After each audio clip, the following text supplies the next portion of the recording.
Johnny master వివాదంలో తొలిసారిగా నోరు విప్పిన తన భార్య సుమలత.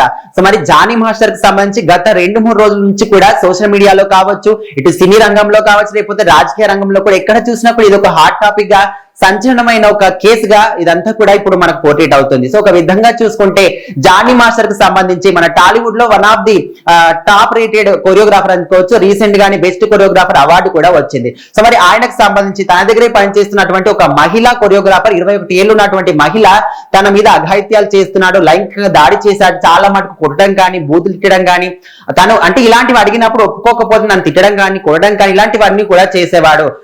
నా ఇంటికి వచ్చి కానీ, లేకపోతే ఏదైనా ఈవెంట్స్ కి బయటకు వెళ్ళినప్పుడు, వేరే నగరాలకు వెళ్ళినప్పుడు ఎక్కడ చూసినా కూడా ఇలాంటి, ముఖ్యంగా క్యారవాన్ లో కూడా నా మీద అఘాయిత్యాలు చేశాడనే విధంగా క్లియర్ గా తను మెన్షన్ చేసి పోలీస్ స్టేషన్ లో కేసు పెట్టడం జరిగింది. సో ఇదే క్రమంలో మనం చూసుకుంటే ఆ మహిళ ఏ విధంగా అయితే కేసు పెట్టిందో, సో దానికి సంబంధించి రాయదుర్గం పోలీస్ స్టేషన్ లో కేసు నమోదవడం, అక్కడ నుంచి పోక్సో చట్టం కింద కూడా మళ్ళీ నార్సింగి పోలీస్ స్టేషన్ కి దీన్ని బదిలీ చేయడం, ఇప్పుడైతే పోలీసుల అదుపులోకి జానీ మాస్టర్ వచ్చినట్టు విధంగా కూడా కొన్ని సమాచారం అందుతుంది. సో మరి దీని అంతటికి కూడా సంబంధించి మొదటిసారిగా తన భార్య సుమలత మాత్రం నోరు విప్పింది. ఇదంతా కూడా నిజం కాదు, జానీ మాస్టర్ ఎలాంటి వాడు, ఎంత కష్టపడి ఈ స్థాయికి వచ్చాడు, సో తన గురించి అందరికి కూడా తెలుసు. సో అలాంటి వ్యక్తి గురించి ఈ విధంగా కావాలని కుట్ర చేస్తున్నారు కొంతమంది. ఇండస్ట్రీలోనే తను ఎదుగుతున్న ఈ ఎదుగుదలని ఓర్చుకోలేక ఈ విధంగా తన గురించి నెగిటివిటీ స్ప్రెడ్ చేయడానికి ట్రై చేస్తున్నారు. సో తన గురించి అందరికీ తెలిసిన విషయమే, ఎందుకు ఈ విధంగా చేస్తున్నారు. చాలా మటుకి అంటే సినిమాలకు ఒప్పుకున్నప్పటికీ అంటే టైం అటు ఇటు కావచ్చు, కానీ ఖచ్చితంగా అందరి పనులు కూడా పూర్తి చేస్తారు జానీ మాస్టర్. కానీ అలాంటివన్నీ కూడా మనసులో పెట్టుకొని ఈ విధంగా తన మీద నెగిటివిటీని స్ప్రెడ్ చేయడం అంతవరకు కరెక్ట్ కాదు.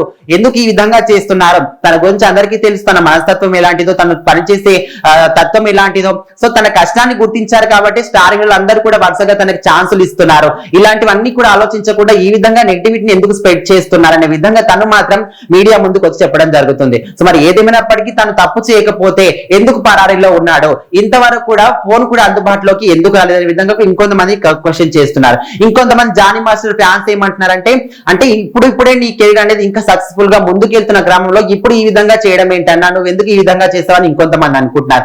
ఏదేమైనప్పటికీ చాలా మంది సెలబ్రిటీలు కూడా స్పందిస్తూ దీనికి అందరూ కూడా ఎవరైతే మహిళా కొరియోగ్రాఫర్ ఉందో తనకే సపోర్ట్ చేస్తూ ఇలాంటివన్నిటినీ కూడా ఎవరు కూడా ఉపేక్షించేది లేదు. ఖచ్చితంగా ఇలాంటివి జరిగినప్పుడు బయటికి మాట్లాడండి, బయటికి తెలిసేలా చెప్పండి. ఎవరు కూడా అంటే తొలిసారి ఇలాంటివి జరిగినప్పుడు వాటిని దాచుకోకుండా బయటకు వచ్చి చెప్తే మళ్ళీ ఇలాంటివి జరగకుండా ఉంటాయి కదా, వేరే వాళ్ళు ఇలాంటి ఫేస్ చేయకుండా ఉంటారు కదా అనే విధంగా కూడా చాలా మంది స్పందించి చెప్పడం జరుగుతుంది. సో మరి ఏదేమైనప్పటికీ ఇప్పుడు తెలుగు సినిమా ఇండస్ట్రీలో కావచ్చు, రాజకీయాల్లో కావచ్చు, ఇది ఒక హాట్ టాపిక్ గా, సంచలనమైన టాపిక్ గా ముందుకు నడుస్తుందని చెప్పుకోవచ్చు. సో మరి అసలు ఇందులో అసలైన నేరస్తులు ఎవరు, ఆ మహిళ చెప్పింది నిజమేనా, లేకపోతే జానీ మాస్టర్ మీద ఎవరైనా కుట్రపూరితంగా ఇలాంటివి చేస్తున్నారా, లేకపోతే మహిళని ఏదైనా ఆశించి ఈ విధంగా చేస్తుందా, లేకపోతే నిజంగానే జానీ మాస్టర్ చేశాడా? సో ఇలాంటి క్వశ్చన్స్ అన్నిటికీ కూడా మనకు ఆన్సర్ కావాలంటే ఖచ్చితంగా ఇంకా కొన్ని రోజులు వెయిట్ చేయాల్సిందే. సో చూస్తుందాం ఏం జరుగుతుంది ఏంటి అని.